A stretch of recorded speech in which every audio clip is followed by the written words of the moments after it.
La kwanza ambalo Mheshimiwa Rais ninamuomba Mheshimiwa Rais, la kwanza ni muhimu sana amkanye Makonda. Ni muhimu sana amkanye Makonda.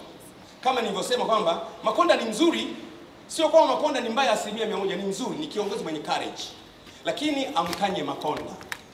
Amkanye Makonda kwamba zile chuki zake binafsi kwa watu mmoja mmoja asiziingize kwenye system ya nchi na kuadhibu wale watu kwa sababu ya chuki zake na wivu wake binafsi. Jambo la kwanza hilo. Jambo la pili ambalo namuomba Mheshimiwa Rais, Makonda ni kijana mwenye juhudi na bidii ya kazi. Lakini kwa hakika kabisa mambo ya utawala, kwa maana ya kuwa mtawala, hawezi. Kwa hiyo namshauri Mheshimiwa Rais kwa ajili ya ustawi wa nchi yetu na ustawi wa taifa la Tanzania, Mheshimiwa Makonda amtafutie kazi nyingine. Hiyo kazi ya utawala hataiweza. Kwa sababu kwa mfano, nikupe mfano. Mimi ni askofu. Chini yangu kuna maaskofu wengine 25. Chini yangu kuna makanisa 400. Leo anasema maneno ya uongo juu ya askofu mmoja. Maana yake maaskofu wenzangu, rafiki zangu, nao watawazaje? Nao watawaza kwamba kesho nao watasemwa, askofu wa kanisa Katoliki atasemwa, na ukisemwa jina limeshaharibika. Hata leo ingethibitika kwamba mimi sio, wale watu ambao wameshawaambia kwenye media wamesambaa, anaweza kurudisha yale maneno.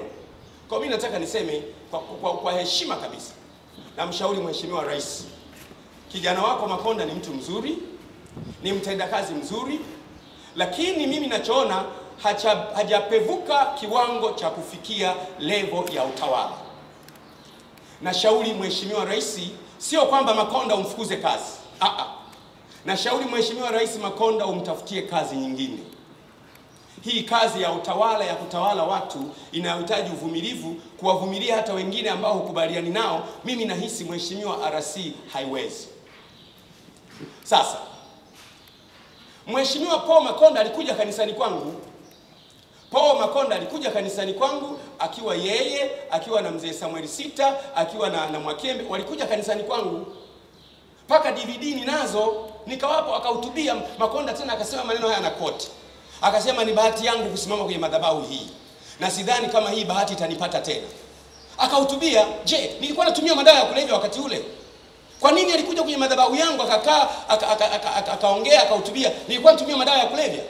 Leo ni kitu gani kimemfanya Makonda aseme Gwajima anatumia madawa ya kulevya? Sasa kama Gwajima hatumii, je, Makonda anafanya hayo ili afurahi nani?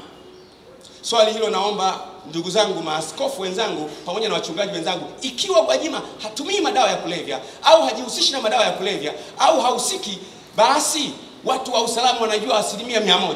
Lakini je, Paul Makonda anamsema Gwajima ili nani afaidike? Mnajua vizuri. Hiyo niseme kweli, mimi nilikuwa mkali sana juu ya serikali ya awamu ya 4. Nilikuwa mkali sana. Nilikuwa mkali sana juu ya Rais Kikwete, juu ya utawala na juu ya mambo yaliyokuwa yanaendelea. Na niliyasema wazi kwamba sikupenda mwaka mzima flow meter haifanyi kazi.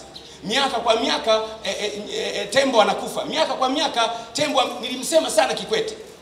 Na mtu pekee ambaye mimi anaweza kuniona mbaya ni Kikwete kwa sababu ndiye niliyemsema sana. Ina maana Paul Makonda kama ananishambulia mimi kwa kusema Gwajima ana madawa ya kulevya, maana yake anataka Kikwete na regime iliyopita ifurahi. Hiyo ni kwamba Gwajima sasa kakomeshwa. Hicho ndicho anachofikiria. Lakini kingine ambacho ni ashumu anafikiria ni wivu tu. Mara ya mwisho mimi tumekuwa na Paul Makonda kwenye mechi ya viongozi wa dini pamoja na wabunge. Mimi niruka na helikopta, bahati mbaya nilikuwa nimechelewa, nikaruka nikaenda kuingia mpaka ndani ya uwanja wa stadium Dodoma. Juzi miezi iliyopita tukacheza mechi pamoja. Makonda alikuwa anacheza namba 9, mimi nilikuwa nacheza namba 10. Tulikuwa wote. Lakini macho aliyokuwa ananiangalia nayo, nimekuja na helikopta, ni macho ya chuki na wivu ambayo hujui yametoka wapi. Kwa nini uone wivu juu ya kijana mwenzako? Mimi nimefanya bidii kweli mpaka leo namalizia hatua za mwisho za kusajili academy ya kufundisha watu kuruka na ndege. Watu waanze kuruka na ndege, nafundisha watu. Kwa sababu pilot mmoja kumpeleka kwenda kwenye fanya shule ya pilot ni milioni 100. Mimi nimepeleka mmoja. nikaamua mimi ninunue ndege zingine 2. Ndege hizo ianzishe shule hapa ya watu kufundisha kuruka. Wao wanaruka kwa bei nafuu, watu vijana wetu wapate nafasi. Paul Makonda kwa nini asifurahie hayo? Mimi kama kijana mwenzake nafanya vyote hivyo, kwa nini asifurahie?